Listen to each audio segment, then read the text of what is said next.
एक गांव में रामप्रसाद नाम का एक आदमी रहता था। गांव में उसकी एक परचूरन की दुकान थी। अपनी आमदनी से वह किसी तरह से अपना और अपने इकलौते बेटे श्याम का पेट भरता था। एक दिन अचानक रामचंद्र की मौत हो गई। उसका बेटा श्याम इस घटना से बहुत ही परेशान हो गया, क्योंकि अपने पिता के अलावा उसका इस दुनिया में कोई नहीं था। वह अकेले बैठे सोचने लगा। बापू भी मुझे अकेला छोड़कर चले गए। उसके पिता के एक दोस्त ने उसे हौसला देते हुए कहा, बेटा धीरज रखो, भगवान को शायद यही मंजूर था। अब तुम्हें अपने पिता का कारोबार संभालना पड़ेगा। श्याम, जो कि पहले पाठशाला जाता था, लेकिन अब उसका पढ़ना लिखना बंद हो गया और वह अपने पिता की दुकान पर बैठने लगा। वह बहुत ही होशियार था और विद्वानों जैसी बातें करता था। उसने अपने पिता की दुकान को संभाल तो लिया, लेकिन सुबह से लेकर शाम तक उसकी दुकान पर कोई भी ग्राहक नहीं आता था। एक दिन वह सोचने लगा, अगर यही हाल रहा तो कुछ ही दिनों में भूखे मरने की नौबत आ जाएगी। कुछ दिन और बीते तो उसने यह फैसला लिया, इस दुकान से मेरा गुजारा हो पाना संभव नहीं है। मैं ये दुकान किसी को बेच दूंगा। वह दुकान उसने एक सेठ के हाथों बेच दी। मैं इन पैसों से दूसरे राज्य में जाकर कोई छोटा मोटा धंधा कर लूंगा। इतना सोचकर वह पड़ोसी राज्य की तरफ रवाना हो गया। सबसे पहले मुझे यहाँ के बाजारों का निरीक्षण करना चाहिए, उसके बाद ही मैं कोई काम धंधा शुरू करूंगा। कुछ दिनों की यात्रा के बाद जब वह दूसरे राज्य के एक बड़े से नगर में पहुंचा, श्याम ने वहां के बाजारों में घूम घूम कर निरीक्षण करना शुरू कर दिया।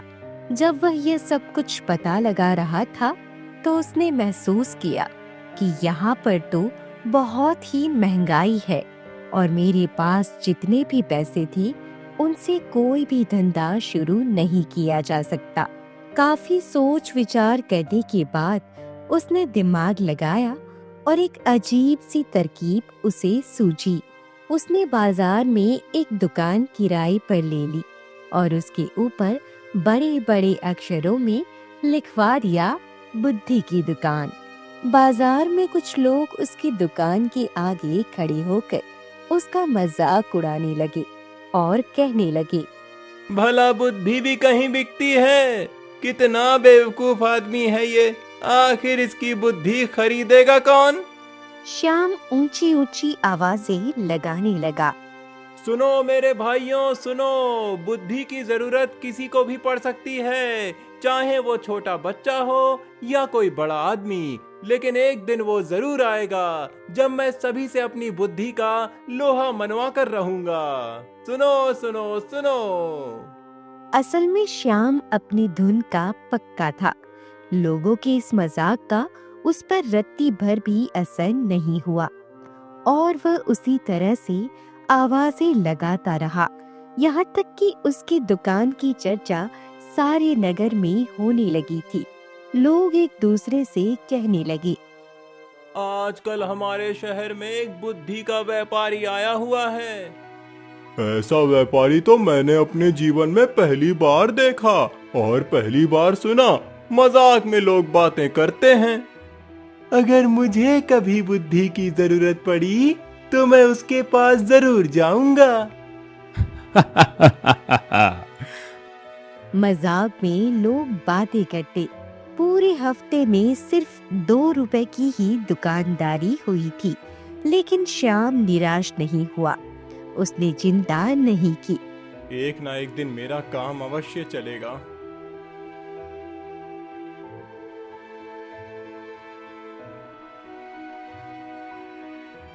इस शहर में एक पंडित रहता था। उसके पास बहुत सा धन था, लेकिन वह बहुत ही कंजूस भी था।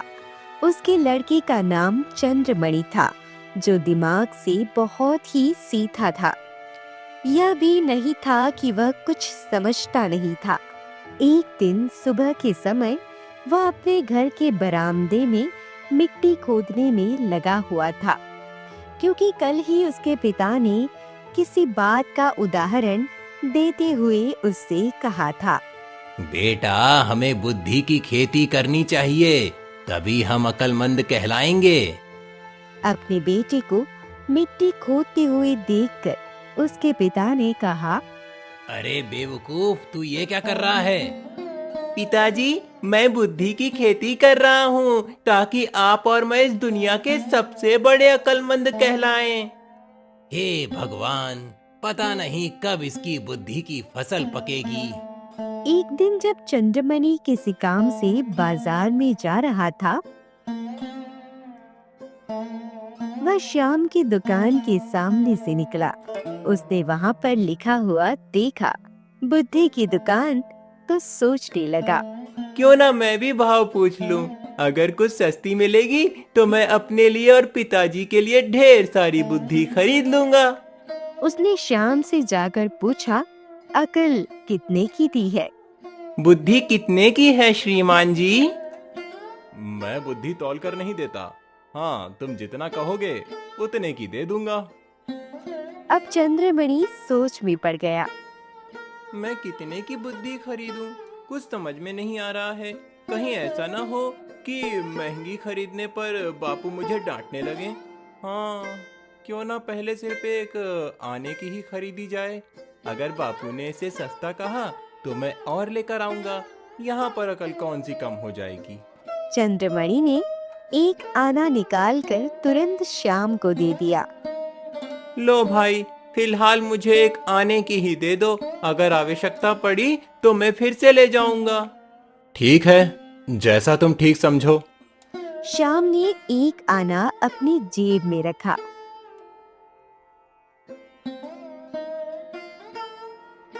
और फिर चंद्रमणि की तरफ एक कागज बढ़ा दिया। चंद्रमणि वह कागज लेकर अपने घर की तरफ चल दिया। वह सोच रहा था, अब तो बात बन जाएगी जब मैं बापू को बताऊंगा कि मैं सिर्फ एक आने में ही बुद्धि खरीद कर लाया हूँ और मैंने कितनी अक्लमंदी का काम किया है। तो बापू खुश हो जाएंगे।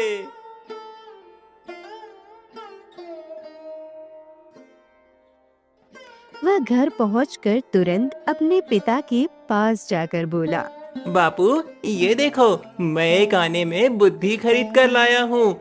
इसमें से आधी आप रख लो और आधी मुझे दे दो। क्या कहा? बुद्धि खरीद कर लाया है? ला तो जरा दिखा मुझे।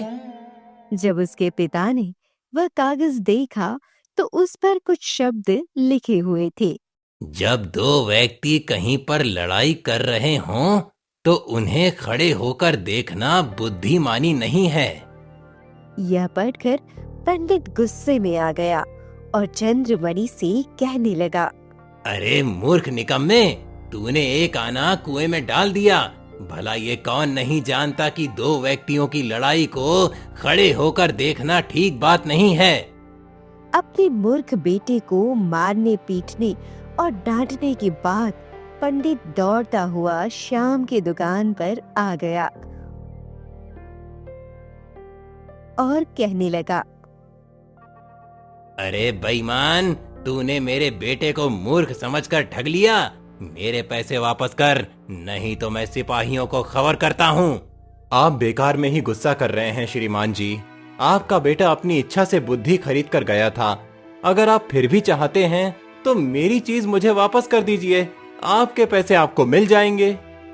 कुछ लोग भी वहाँ पर इकट्ठे हो गए। लोगों ने श्याम का ही पक्ष लिया। पंडित ने तुरंत वह कागज निकाला और कहा, लो, पकड़ो अपनी चीज और मेरे पैसे मुझे वापस दे दो।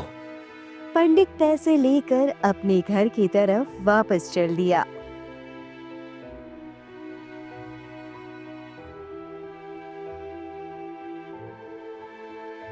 अगली घटना यह हुई कि उस राज्य के राजा की दो रानियां थी। एक दिन दोनों रानियों की दासियां फल और सब्जी खरीदने के लिए बाजार में आई हुई थी। उनमें से एक दासी दुकान पर जाकर कहने लगी, अरे वाह, ये तरबूज तो कितना हरा है और पका हुआ है। रानी इसे खाकर बहुत ही खुश हो जाएगी।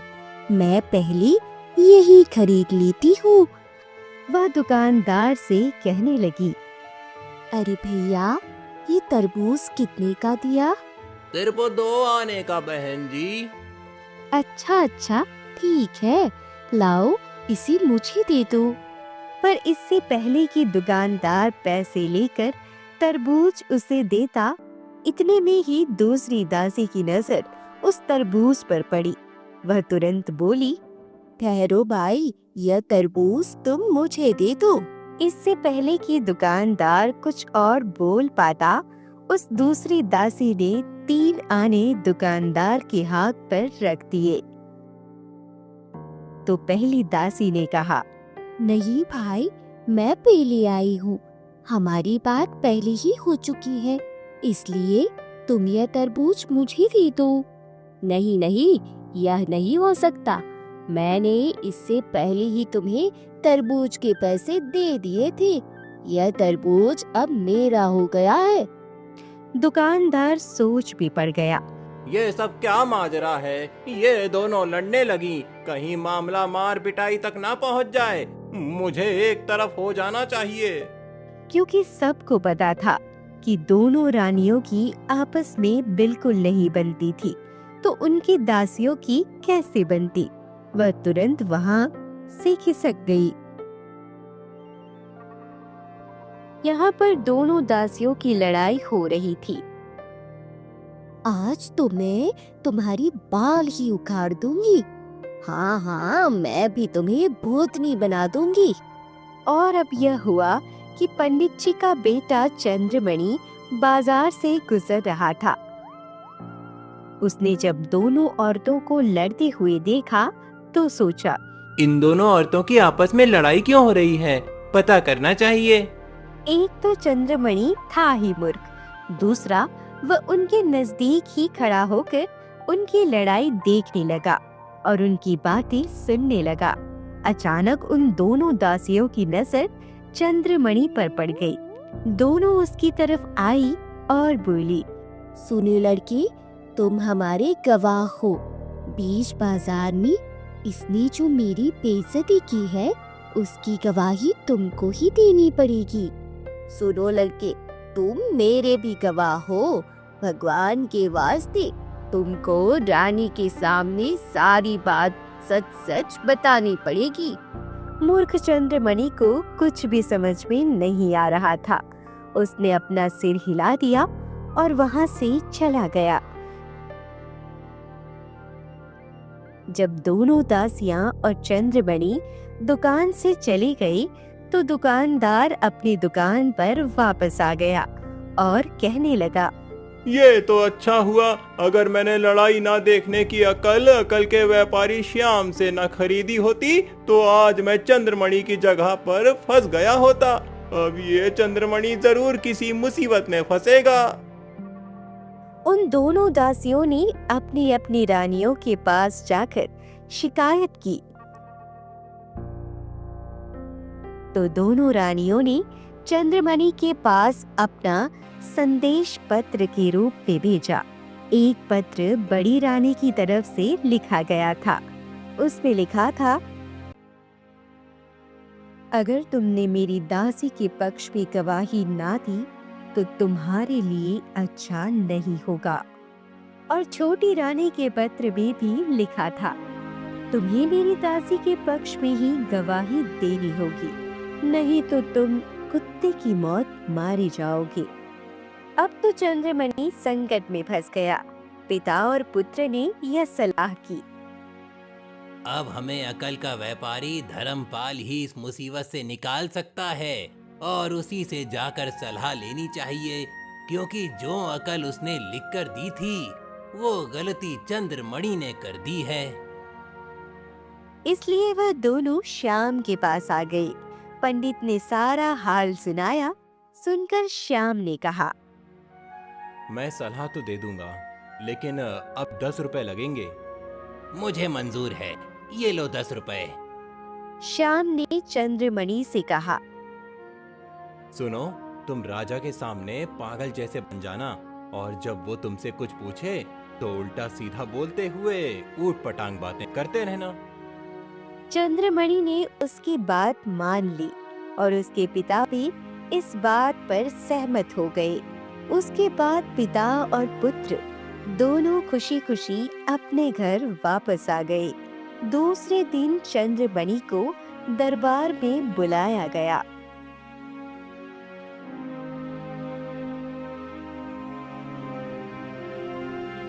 तो छोटे पंडित जी, क्या तुम बता सकते हो कि इन दोनों दासियों के बीच में किस बात को लेकर झगड़ा हुआ था और उनमें से दोषी कौन था? चंद्रमणि नाटक करते हुए कहने लगा। राजा साहब, आप ऐसा कीजिए कि उन दोनों दासियों को अभी के अभी यहाँ पर बुला दीजिए, फिर आपको पता लग जाएगा दोषी कौन था। इतना कहकर चंद्रमणि जोर जोर से हंसने लगा। यह बेतुकी सी बात सुनकर राजा सोचने लगा। ये तो मुझे कोई पागल लगता है। भला ये क्या गवाही देगा? इसे दरबार से बाहर निकाल दिया जाए। इस तरह करने से चंद्रमणि एक बार तो बच गया। अब उसके पिता को एक और चिंता सता रही थी। अगर किसी दिन राजा को सच्चाई का पता लग गया कि चंद्रमणि असल में पागल नहीं है, बल्कि जानबूझकर पागल बनने का ढोंग कर रहा था, तो इसका अंजाम बहुत ही बुरा होगा। क्यों ना इस बारे में भी अकल के व्यापारी से ही सलाह ली जाए। वह दोनों फिर से श्याम के पास आई और अपने मन की शंका उसे बताई। श्याम ने कहा, ठीक है, मैं इस मुसीबत से तुम दोनों को छुटकारा दिलवा सकता हूँ, लेकिन पूरे 100 रुपए लगेंगे। 100? भाई कुछ तो कम करो। पंडित जी ने श्याम से काफी विनती की, लेकिन उनकी विनती का श्याम पर कोई असर नहीं पड़ा। उसे तो 1 रुपए भी कम नहीं किया। अब मरता क्या न करता। लाचार होकर पंडित जी ने 100 रुपए की थैली उसके आगे कर दी। लो भाई संभालो, 100 और। जल्दी से मुसीबत से छुटकारा पाने की अकल दे दो। जरूर। अब मेरी बात ध्यान से सुनो। कुछ समय के लिए आप लोग रुक जाइए, इस बात को ठंडा हो जाने दीजिए।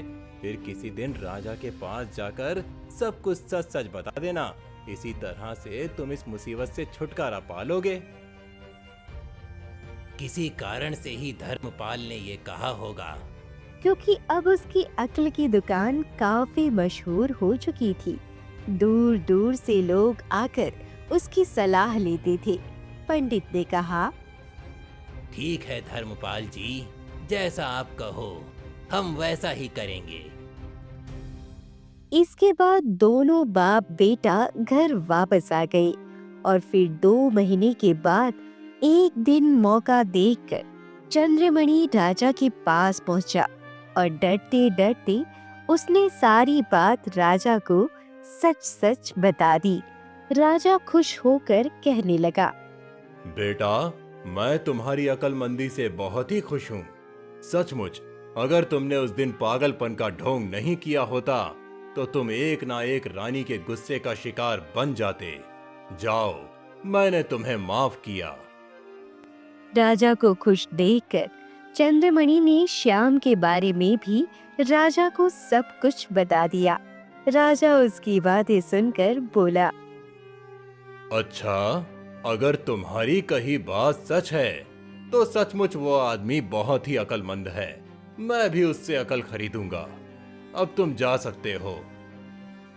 अगले दिन राजा ने श्याम को अपने दरबार में बुलाया।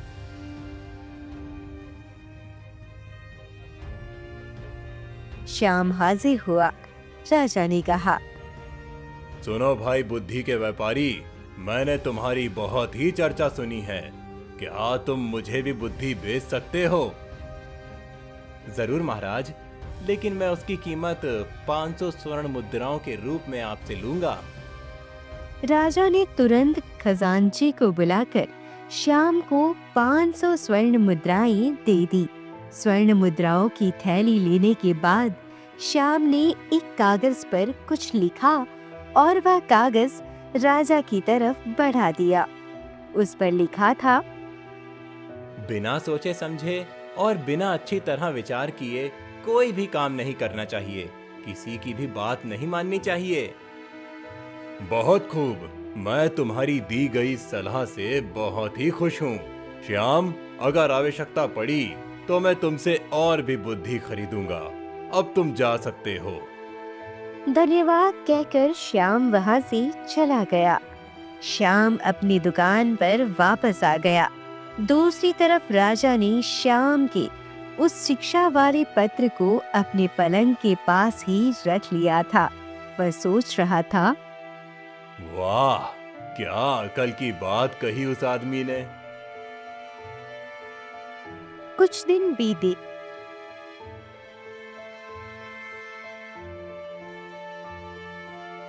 राजा अचानक बीमार पड़ गया और इधर राजा का मंत्री, जो कि काफी समय से राजा को मारने की ताक पे था, उसे यह मौका बिल्कुल ठीक लगा। मंत्री ने सोचा, यही ठीक समय है। अगर वैद्य को अपने पक्ष में लेकर राजा की दवा में जहर मिला दिया जाए तो मेरे रास्ते का कांटा आसानी से हट जाएगा और किसी को राजा की मौत पर शक भी नहीं होगा। फिर मंत्री ने लालच देकर वैद्य को अपने पक्ष में कर लिया। फिर एक दिन राजा की दवा में जहर मिलाकर राजवैद्य को भेज दिया। राजवैद्य कहने लगा, महाराज, ये दवा पी लीजिए। मुझे पूरा विश्वास है कि इस खास दवा को पीने से आप बिल्कुल ठीक हो जाएंगे। मैं भी यही चाहता हूँ वैद्य जी। पता नहीं मेरे पीछे से राजकाज कैसा चल रहा होगा, प्रजा कैसी होगी। जैसे ही राजा उस दवाई को पीने लगा, उसकी नजर पलंग पर पड़े हुए उस कागज पर पड़ी जो उसने श्याम से 500 स्वर्ण मुद्राओं में खरीदा था। अचानक पता नहीं क्यों राजा को श्याम की दी हुई शिक्षा याद आ गई कि कोई भी काम बिना अच्छी तरह सोचे नहीं करना चाहिए। राजा दवा को ध्यान से देखने लगा और कुछ पल सोचने लगा और साथ ही वह वैद्य की तरफ देखने लगा। इधर वह वैद्य राजा के इस तरह से देखने से घबरा गया, पर तुरंत राजा के आगे विनती करने लगा, मुझे माफ कर दीजिए महाराज, इसमें मेरा कोई कसूर नहीं है। मंत्री के दबाव में आकर मुझसे ये गलती हो गई। उसके कहने पर ही मैंने दवा में जहर मिलाया था। यह सुनकर राजा हैरान रह गया। वह सोच में पड़ गया, क्या धर्मपाल की दी हुई अकल ने ही मेरी जान बचाई है? राजा ने तुरंत सिपाहियों को बुलाया और कहा, इस वैद्य को कैद खाने में डाल दिया जाए और महामंत्री को तुरंत मेरे सामने लाया जाए। जो आज्ञा महाराज। आदेश मिलते ही महामंत्री घबराया हुआ राजा के सामने आया। आकर उसने कहा, आज्ञा कीजिए महाराज, मेरे लिए क्या आदेश है? मैं तो बिल्कुल ठीक हो चुका हूँ महामंत्री जी, पर आपके चेहरे से लगता है कि आप बहुत ही बीमार हैं। तो आप ऐसा करो, हमारे वैद्य द्वारा दी गई ये दवाई पी लो, जल्दी ही बिल्कुल ठीक हो जाओगे। महामंत्री को यह समझते हुए देर न लगी कि उसकी चाल अब उल्टी पड़ चुकी है और राजा को सब कुछ मालूम पड़ गया है।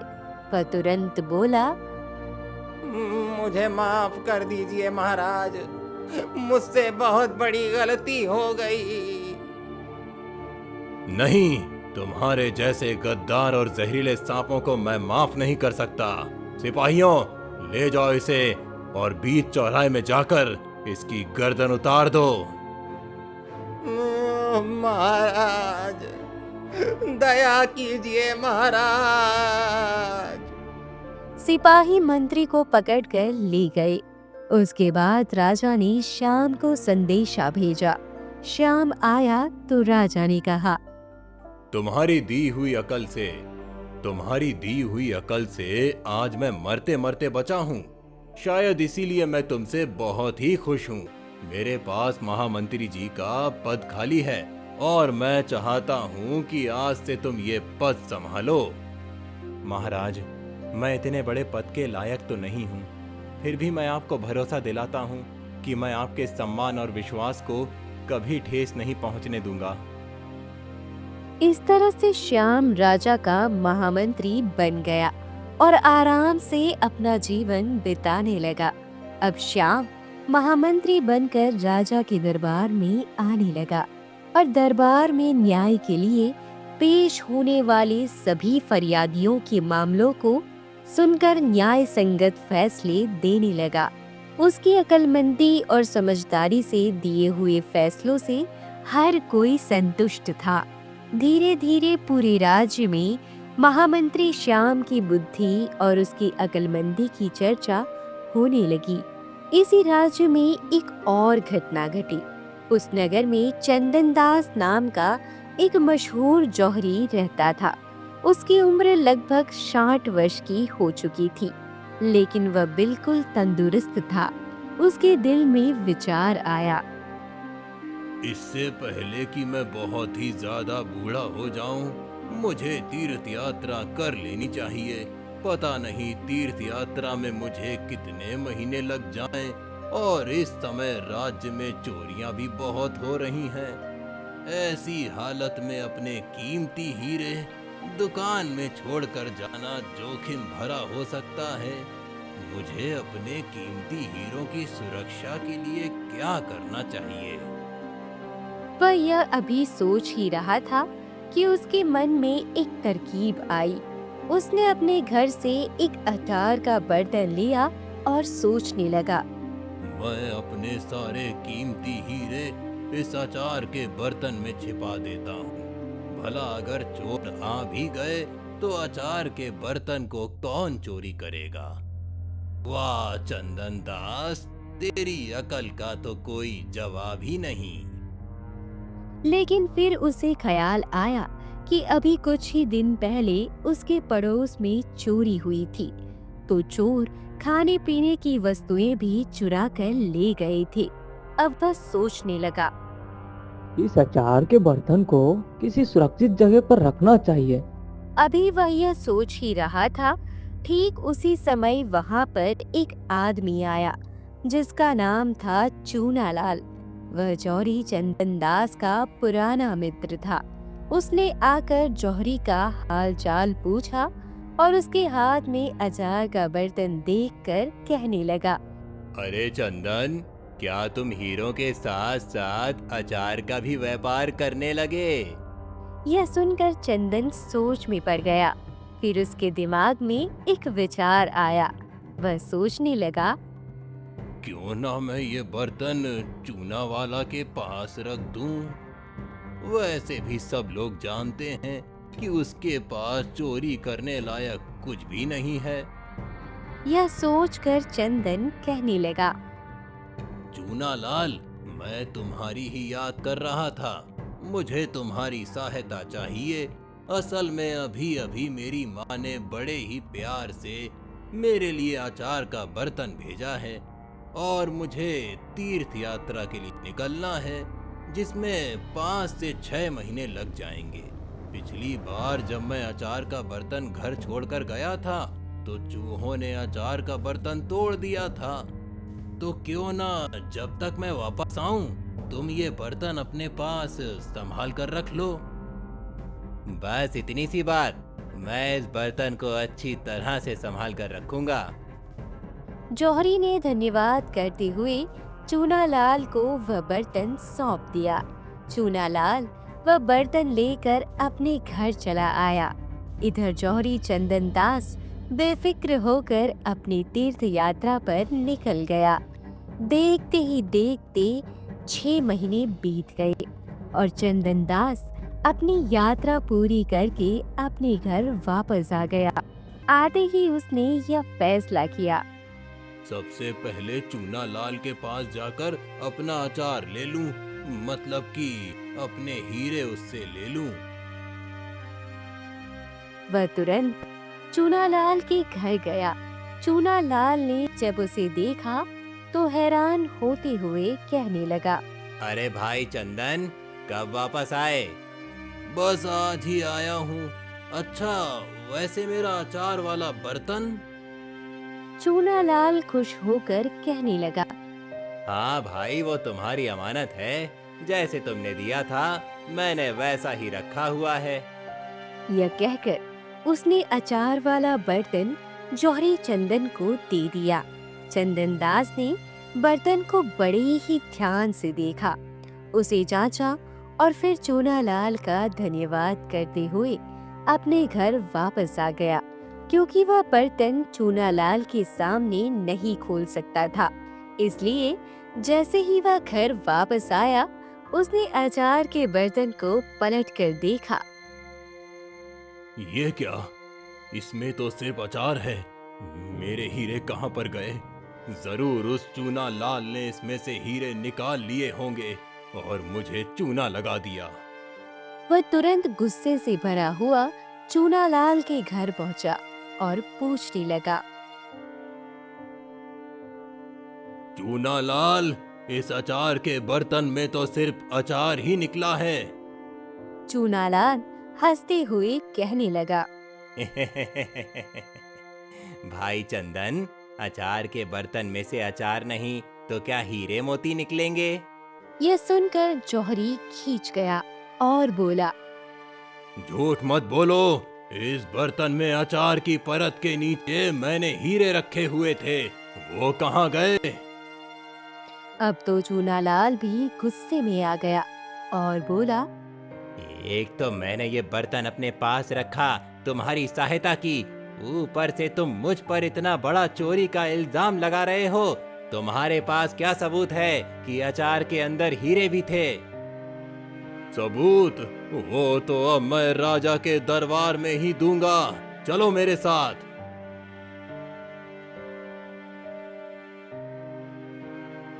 जौहरी चूनालाल को लेकर राजा के पास पहुंचा। वह दरबार में पहुंचकर कहने लगा, महाराज, मेरे साथ धोखा हुआ है।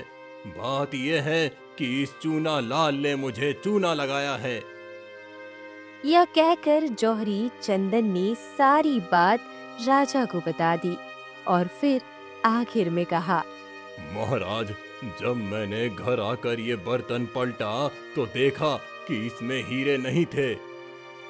महाराज, इस अचार में अचार के अलावा और कुछ नहीं था। ये झूठ बोल रहा है। यह सुनकर वहां पर बैठा हुआ महामंत्री श्याम बोल उठा, चंदन दास जौहरी, क्या तुम्हारे पास ये साबित करने के लिए कोई सबूत या गवाह है कि इस बर्तन के अंदर हीरे भी थे?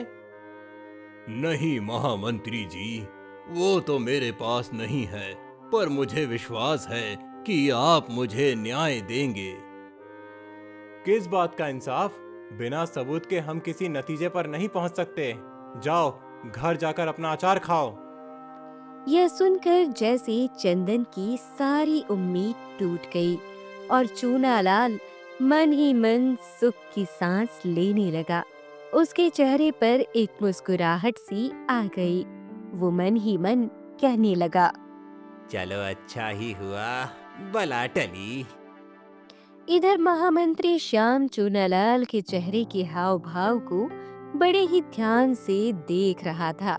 वह इतनी आसानी से हार मानने वालों में से नहीं था।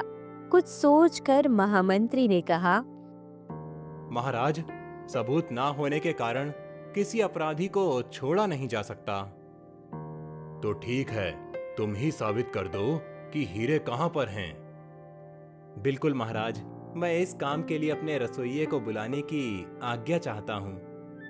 ठीक है, रसोइये को पेश किया जाए। अब श्याम ने चूनालाल की तरफ देखते हुए कहा, चूनालाल, ये वही बर्तन है जो चंदन दास ने तुम्हें दिया था? जी हाँ, बिल्कुल।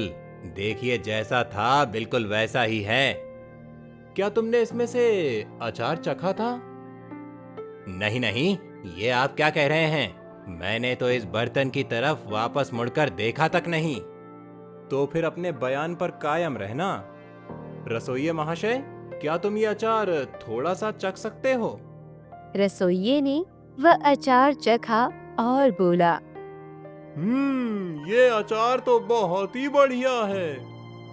एक रसोइया होने के नाते तुम्हें क्या लगता है ये अचार कितना पुराना होगा? मेरे अनुमान से ये अचार लगभग 2 महीने पुराना है, इससे ज्यादा नहीं, क्योंकि अचार ज्यादा समय नहीं निकाल सकता, वो पड़ा पड़ा खराब हो जाता है। यह बात सुनकर चूनालाल के पसीने छूट गए। वह घबरा कर बोला, क्या मतलब है? इससे आप क्या साबित करना चाहते हैं?